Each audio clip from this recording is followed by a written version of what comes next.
Le juge est comme un arbitre. Un arbitre subit des coups, mais il ne se fâche pas. Il ne se met pas en colère. Propos du président du tribunal, c'est ça que nous allons examiner dans cette vidéo. Suivez.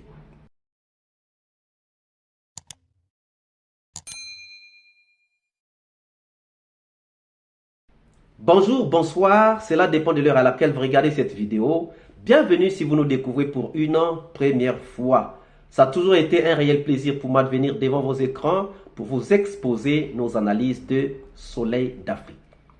Chers amis, vous vous souviendrez qu'on venait de faire la semaine passée une vidéo intitulée « Le président du tribunal n'a-t-il pas été vexé par la défense ?» Après donc que la défense ait saisi la cour d'appel, nous sommes dans le droit de nous poser cette question. Quelle est l'attitude du président envers la défense? Le président n'a-t-il pas été vexé? Le président n'a-t-il pas été frustré par cette situation?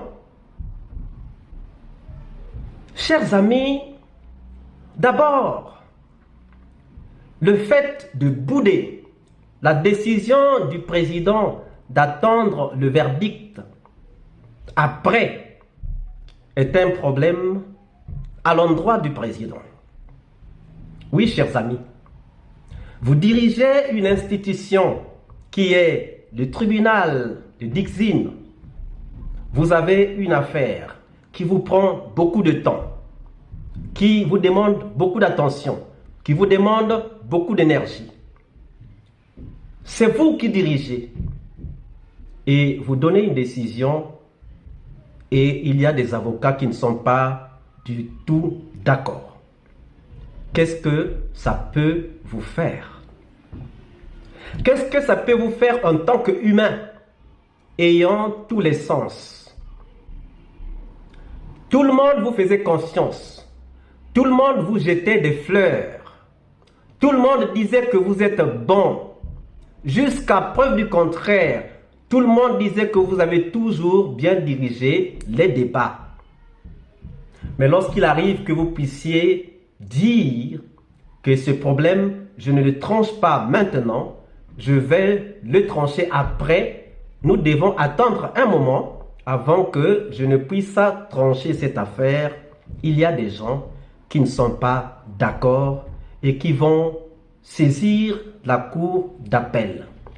Qu'est-ce que ça peut vous faire en tant qu'humain? C'est la question que je vous pose à ce stade. Deuxième point, le fait d'aller à la cour d'appel porter cette affaire de requalification par la défense est un problème à l'endroit du président. C'est le président qui est en train de diriger les débats, c'est lui qui est en train de diriger le procès, donc c'est à lui de dire à quel moment passer à telle étape, à quel moment aller de telle étape à telle étape. Parce que ça dépend des objectifs qu'il veut lui atteindre. Son problème, c'est d'arriver à donner un jugement, d'arriver à régler le problème. Mais s'il pense que ce n'est pas le moment de régler le problème, il a tout à fait raison de vous dire d'attendre. Et donc, le dépasser serait un manque de confiance à l'endroit du président. Et le président étant un humain avec tous ses sens, si vous étiez à sa place, quelle serait votre réaction? Et dans cette vidéo, on avait dit que le président n'est qu'une personne qui a tous les sens comme nous, qui entend, qui voit, qui peut sentir. Et donc, nous avons dit que l'attitude de la défense envers le président avait pour conséquence de vexer le président. Vous allez vous en rendre compte. Suivez le président et nous reviendrons. Ce matin, on fait tout ça pourquoi? On ne le fait pas pour nous, ce n'est pas pour ce tribunal. Quand je dis ce tribunal, c'est nous.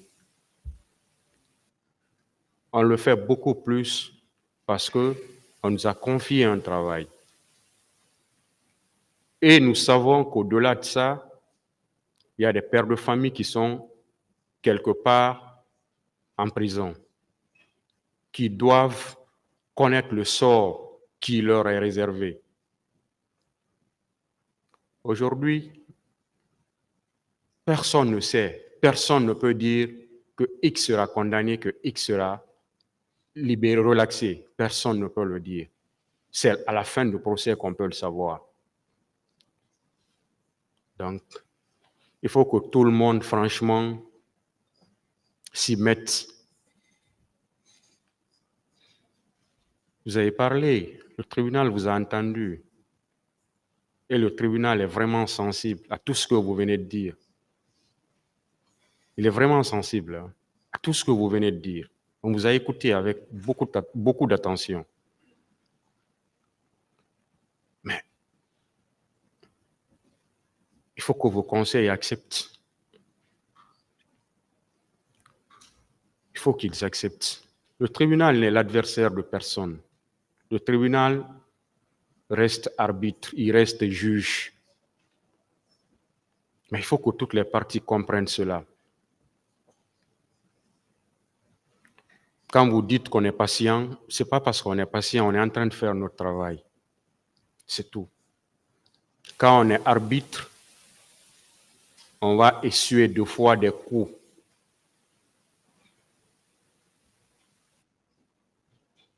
Mais on se dit qu'on est arbitre. L'arbitre ne se fâche pas. L'arbitre ne s'énerve pas. Sinon, il fera un mauvais arbitrage. Donc, c'est pourquoi, 2 fois, il y a certaines choses qui se disent. Nous sommes des humains. Mais on se considère comme étant des juges, c'est tout.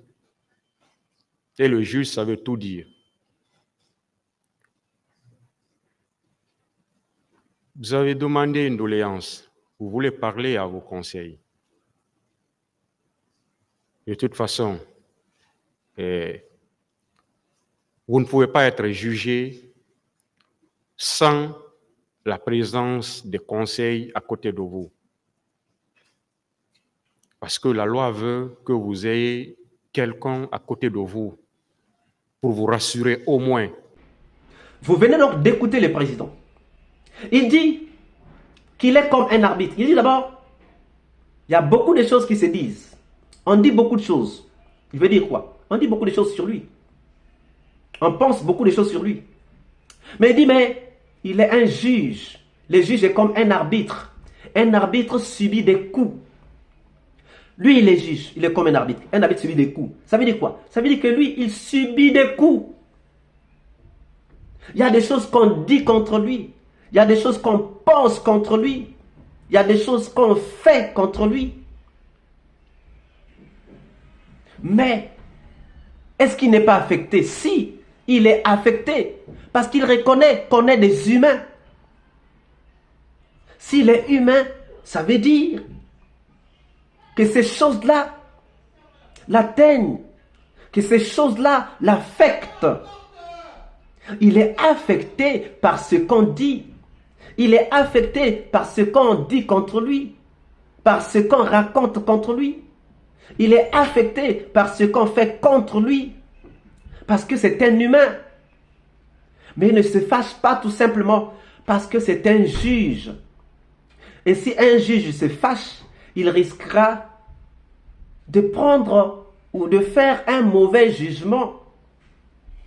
Donc si ce n'était pas les reculs, si ce n'était pas la volonté de faire un bon jugement, il pouvait bien se fâcher. Il pouvait bien se fâcher. Et donc, lorsque vous écoutez le président parler, vous vous rendez compte que ce qu'on dit contre lui l'affecte, que ce qu'on raconte contre lui l'affecte, que ce qu'on fait contre lui l'affecte. Et vous comprenez donc qu'on n'avait pas tort de poser cette question lorsque la défense est allée saisir la cour d'appel. Les raisons qu'on avait données. D'abord, on avait dit que le président avait été comme menacé par des propos comme « si vous requalifiez ces faits, les conséquences, les conséquences, les conséquences ». C'était comme des menaces. Et lorsque Maître Yomba disait « si vous requalifiez ces faits, vous tombez dans un piège qui vous a été tendu parce que cette affaire risquera de vous être retirée ». Ça pouvait aussi vexer. Et lorsque vous êtes juge, vous donnez un jugement et que les gens qui vous appréciaient avant n'acceptent pas ce jugement, pourtant la décision du président était bonne, était sage. Attendons, on ne va pas se prononcer sur la requalification aujourd'hui. Attendons. Ça arrangeait les deux parties. Personne ne devait être vexé par cela. Mais donc, on n'a pas fait confiance au président, on est allé voir la cour d'appel. Et le président a été clair, il a dit, moi je n'ai pas été gêné qu'on aille voir d'autres juges parce que nous ne pouvons pas être juges de notre propre décision. Il fallait d'autres juges supérieurs à nous pour donner la décision, un jugement sur notre décision. Mes chers amis, qu'il ait dit cela, oui d'accord, mais nous savons qu'il a été affecté parce qu'il dit que l'arbitre subit des coups. Or l'arbitre ici c'est lui, puisqu'il a commencé par dire que le juge est comme un arbitre. L'arbitre subit des coups et il a subi des coups et il va sûrement continuer à subir des coups. Que pensez-vous donc par rapport à ce qu'on avait dit dans la vidéo passée? Le président ne vient-il pas de prouver qu'il a été vexé par l'attitude de la défense? Nous attendons vos réponses dans les commentaires. Si cette vidéo vous a plu, ne manquez pas de laisser vos pouces bleus, de commenter, de partager. Et si vous n'êtes pas encore abonné, c'est le moment de vous abonner, surtout de ne pas manquer d'activer la cloche de notification afin d'être averti à temps réel de toutes nos prochaines publications. Quant à moi, je vous dis à très bientôt pour une nouvelle capsule. Ciao!